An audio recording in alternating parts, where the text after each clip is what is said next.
আমার সকালটা বেসিক্যালি শুরু হয় 9:30-এ। 9:30-এ আমি এভরিডে ঘুম থেকে উঠি। ঘুম থেকে ওঠার পর আমি ওয়াটার ইনটেক করি। দেন আমি আমার ফার্স্ট যে মিল আছে সেটা প্রিপেয়ার করি। I mean pre workout meal. Pre workout মিলে আমি কী খাই এটা যদি আপনারা জানতে চান অবশ্যই আমাকে পার্সোনালি ইনবক্স করতে পারেন বা কমেন্টস করতে পারেন, আমি আপনাদেরকে জানাবো। Then I brush my teeth, I wash my face, I also take a quick shower. এরপর আমি রেডি হই জিমে যাওয়ার জন্য। আর আজকের ওয়েদারটা অনেক বেশি সুন্দর ছিল, মেঘাচ্ছন্ন ছিল। আমি জিমে প্রবেশ করি 10:15 আর ওয়ার্কআউট স্টার্ট করি 10:30-এ। আমার ফার্স্ট ওয়ার্কআউট ছিল গ্লোটস, হিপ অ্যাবডাক্টর, এরপরে হিপ ট্রাস্ট, দুইটাই আমি 4 সেট করি। দেন ছিল এক্সটেনশনে আমি একটা অফ স্পিড ভেরিয়েশন ট্রাই করছি। আপনারা যদি চান অবশ্যই আমাকে বললেন, আমি প্ল্যানটা আপনাদেরকে পাঠিয়ে দিব। দেন আমার ছিল লেগ প্রেস, প্রত্যেকটা ওয়ার্কআউটেই ভেরিয়েশন ছিল। দেন হ্যামস্ট্রিং ট্রেনিং করি 2টা। হ্যামস্ট্রিংয়ের ফার্স্ট ওয়ার্কআউট ছিল লাইং লেগ কার্ল, এটা নর্মাল আমি বেসিক করেছি। অ্যান্ড সেকেন্ড যে ওয়ার্কআউটটা করেছি সেটা হচ্ছে স্টিফ লেগ ডেডলিফট। আরও 2টা লেগসের ওয়ার্কআউট আমি করেছিলাম, সেটা ভিডিও করতে ভুলে গিয়েছি। ওয়ার্কআউট শেষ করার পর আমার এমন অবস্থা হয়েছিল আমি একদম হাঁটতে পারতেছিলাম না। দেন বাসায় আসি 12:15। বাসায় আসার পর আমি পোস্ট ওয়ার্কআউটে ইউজুয়ালি ইউজ ক্রিয়েটিনটা আমি ভালোভাবে শেক করে দেন আমি চলে যাই কিচেন রুমে। সেখানে গিয়ে আমার হাঁড়ি পাতিলগুলো ভালোভাবে পরিষ্কার করি।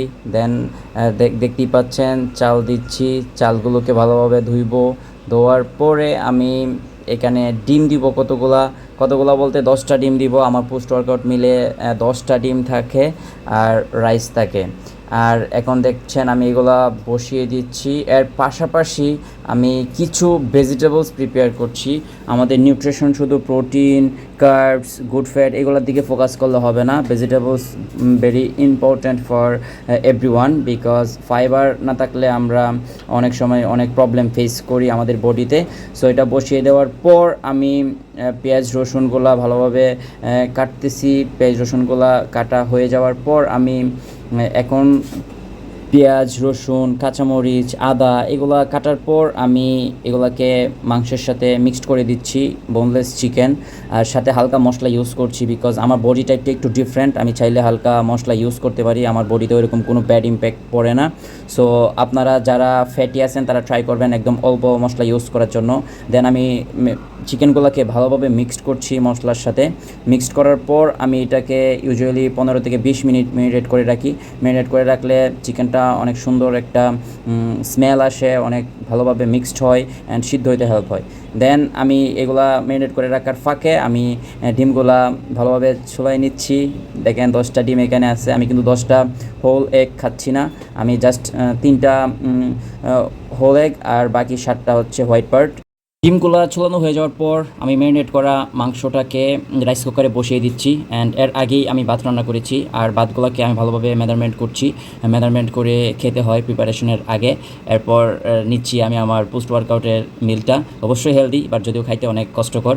এরপরে আমি অবশ্যই একটু পোজিং প্র্যাকটিস করি। আর পোজিং প্র্যাকটিস অনেক বেশি ইম্পর্ট্যান্ট, কারণ স্টেজে আপনাকে পোজিংয়ের দ্বারাই রিপ্রেজেন্ট করতে হবে আপনার বডিটাকে। সো আপনি যদি ভালো পোজিং পারেন, আপনাকে অবশ্যই যারা আছে, অডিয়েন্স যারা আছে তারা পজিটিভভাবে দেখবে। পোজিং সেশন শেষ করার পর আমি আমার যে আদার্স মিলগুলো আছে লাইক ফিশগুলোকে ভালোভাবে পরিষ্কার করে নিচ্ছি। ফিশগুলোকে পরিষ্কার করে নেওয়ার পর আমি একটা পাওয়ার ন্যাপ নিই জাস্ট ফর 30 মিনিটস আমি ঘুমাই।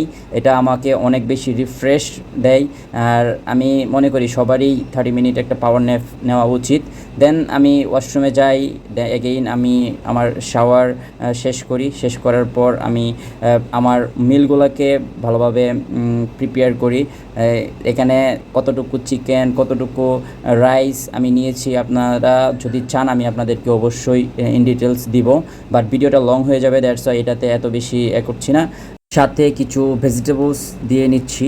এরপর আমি আমার 4th মিল রেডি করি, সেটা হচ্ছে চিকেন অ্যান্ড রাইস, অল্প পরিমাণে রাইস, সাথে ভেজিটেবলস থাকবে। এই 2টা মিলই আমি মূলত জিমে ক্যারি করি। 3:50-এ বাসা থেকে বের হয়ে যাই।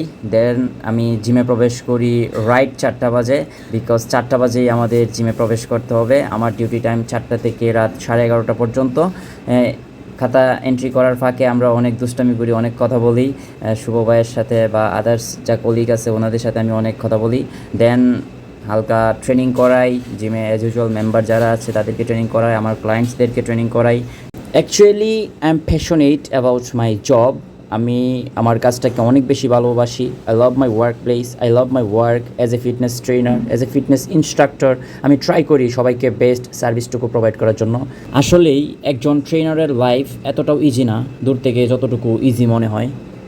আমার ডিউটি শেষ হয় 11টা 30-এ। জিমে কিছু কাজ থাকার ফলে 10 মিনিট লেটে 11টা 40-এ আমি জিম থেকে বের হই। জিম থেকে বের হয়ে বাসায় আসতে আসতে আমার 11টা 50 বেজে যায়। বাসায় এসে আমি আমার ড্রেস চেঞ্জ করি, 20 মিনিট রেস্ট করি, প্রপার ওয়াটার ইনটেক করি অবশ্যই। এরপর আমি আমার লাস্ট মিল রেডি করার জন্য এগেইন কিচেনে চলে যাই। যাওয়ার পর আমি আমার লাস্ট মিল রেডি করছি। আমার হাতটা পুড়ে গিয়েছে অন কাইন্ড অফ। সো আপনারা যদি আমার লাস্ট মিলের ইন ডিটেলস জানতে চান আমাকে কমেন্টস করতে পারেন, আমি আমার লাস্ট মিলের ইন ডিটেলস আপনাদেরকে দিয়ে দিব। আর এই টাইমটা মূলত আমি রান্না করার পাশাপাশি আমি গান শুনি, লাউড স্পিকারে গান শুনি। এটা আমার ছোটো সময়ের একটা হ্যাবিট, যদিও এটা ভালো না, বাট যখন আমি লাউড স্পিকারে গান শুনি তখন রিফ্রেশ ফিল করি। আর আমি আমার রিল্যাক্সেশনটাকে সবসময় গান শোনা, মুভি দেখা এগুলো দিয়েই মূলত সাজায় রাখি। আর রান্নার পাশাপাশি আমি সিঙ্গার হয়ে যাই, আমি ডান্সার হয়ে যাই। আমি এই সময়টাতে আমি আমার এন্টারটেনমেন্ট খুঁজি বিভিন্ন কাজে, বিভিন্ন অ্যাক্টিভিটিসের মাধ্যমে। সো যদিও আমি নট এ ডান্সার, আমি নট এ সিঙ্গার, বাট একা একা বাসায় আমি সব কিছুই পারি। ওকে, মানে আমার সংবিধানে আমি রাজা, I am the best. Okay, so dance করার শেষ হওয়ার সাথে সাথে আমার মূলত লাস্ট মিলটাও রেডি হয়ে যায়। লাস্ট মিল রেডি হওয়ার পর then I enjoy my last healthy meal. আর যারা বডি বিল্ডিং করেন তারা অবশ্যই জানেন ডায়েট মেনটেন করা বা সেম খাবার বারবার খাওয়া কতটুকু টাফ। আর 6 নম্বর মিলটা যখন আমি কমপ্লিট করি তখন মনে হয় ওকে আমি একটা দিন অনেক ভালোভাবে সম্পন্ন করতে পেরেছি। আর খাওয়ার ফাঁকে আমি আমার যারা রুমমেট আছে তাদের সাথে অনেক কথা বলে, অনেক দুষ্টামি করি। দেন খাওয়া শেষ করার পরেই আমি just 45 minutes or 1 hour study করার ট্রাই করি। উইকে 4 দিন 5 দিন 100% ট্রাই করি। সামটাইমস খুব বেশি ক্লান্ত থাকলে আমি পড়াটাকে স্কিপ করে দিই। আর বাট 4 থেকে 5 দিন আমি 100% ট্রাই করি 1 ঘন্টা সময় আমার স্টাডির পিছনে দেওয়ার জন্য। So I have a plan and I am planning to do something special. So যদি ভালো কিছু চাই অবশ্যই আমাকে এটার জন্য টাইম স্পেন্ড করতে হবে।